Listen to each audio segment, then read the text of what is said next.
Depuis la réconciliation de 2022, les relations entre le Maroc et l'Espagne ont atteint un niveau d'excellence inédit. Mais cette embellie reste tributaire des aléas électoraux ibériques. Le tournant intervient en mars 2022.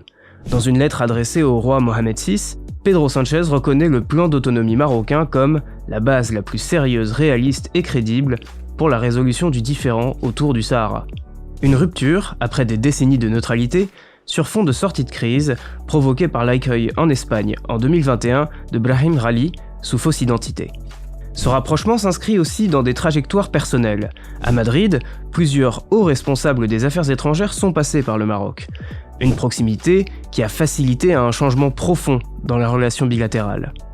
Cette dynamique culmine lors de la réunion de haut niveau tenue à Madrid en décembre 2025.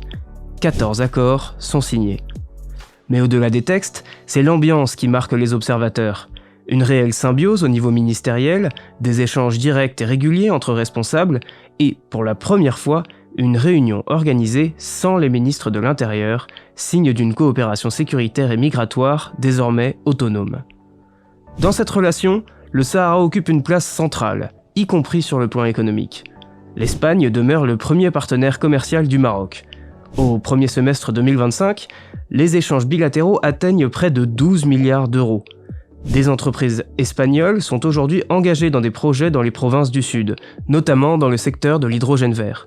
Mais cette relation reste fragile. En Espagne, elle ne fait pas consensus.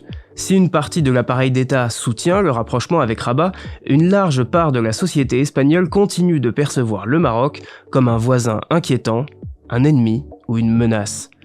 Le Parti populaire, principal parti d'opposition, critique depuis 2022 le revirement opéré par le gouvernement Sánchez. Initiative parlementaire, remise en cause de la position espagnole sur le Sahara, invitation du Polisario à son congrès national, la question marocaine demeure un sujet de confrontation politique interne. L'avenir de cette relation dépendra aussi des échéances électorales à venir. Les élections régionales de 2026, puis les législatives prévues en 2027, constituent des tests majeurs. Rien ne garantit que la ligne actuelle sera maintenue en cas d'alternance.